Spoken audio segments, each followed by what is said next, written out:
ವಿನೋದ್ ರಾಜ್ ಅವರು ಮದ್ವೆನೇ ಆಗಿರ್ಲಿಲ್ಲ ಅನ್ನೋ ಒಂದ್ ಟಾಕ್ ಇತ್ತು. ಮದ್ವೆ ಆಗಿದ್ ವಿಚಾರ ಇಲ್ಲೂ ಕೂಡ ಹೊರಗಡೆ ಬಂದೇ ಇರ್ಲಿಲ್ಲ ಅನ್ನೋ ಟಾಕ್ ಆಯ್ತು.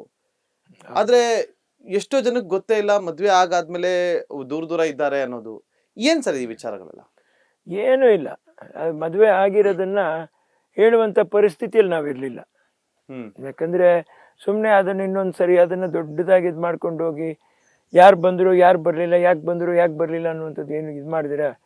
ತಾಯಿಯವ್ರು ನೆಟ್ಟಿಗೆ ತಿರುಪತಿನಲ್ಲಿ ಒಂದು ಮದುವೆ ಮಾಡಿಸ್ಬಿಟ್ಟು ಸೆಟ್ಲ್ ಮಾಡಿ ಪಾಪ ಪಾಡಿಗೆ ಅವ್ರ ಪಾಡಿಗೆ ಚೆನ್ನೈ ತೋಟದಲ್ಲಿ ಅವ್ರನ್ನ ಇಟ್ಟು ಇರೋದ್ರಲ್ಲಿ ಅವ್ರ ಜೀವನ ಮಾಡಲಿ ಚೆನ್ನಾಗಿ ಅಂತ ಹೇಳ್ಬಿಟ್ಟು ಅದನ್ನು ಯೋಚನೆ ಮಾಡಿಬಿಟ್ಟು ತಾಯಿಯವ್ರು ಇದು ಮಾಡಿದ್ರು.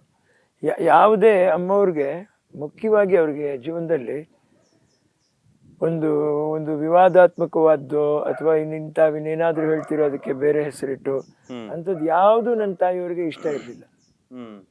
ಕ್ಲೀನಾಗಿ ಮಗ ಅನ್ನುವಂಥವ್ನು ಓದಬೇಕು, ಸೊಸೆ ಅನ್ನುವಂಥ ನೋಡ್ಕೋಬೇಕು ಚೆನ್ನಾಗಿ, ಇಷ್ಟು ಅವ್ರಿಗಿತ್ತು. ಇದು ಈಚೆ ಕಡೆ ಬಂದಾಗ ಸುಮ್ಮನೆ ಏನು ಯಾಕೆ ನಮಗೆ ಇದಾಗಲಿಲ್ಲ ಅಥವಾ ಇನ್ನೊಂದು ಮತ್ತೊಂದು ಮಾತುಗಳು ಬರಬಾರ್ದು ಅನ್ನೋ ಉದ್ದೇಶ ಬಿಟ್ಟರೆ ಇನ್ನೇನು ಇರಲಿಲ್ಲ ಅಮ್ಮನಿಗೆ.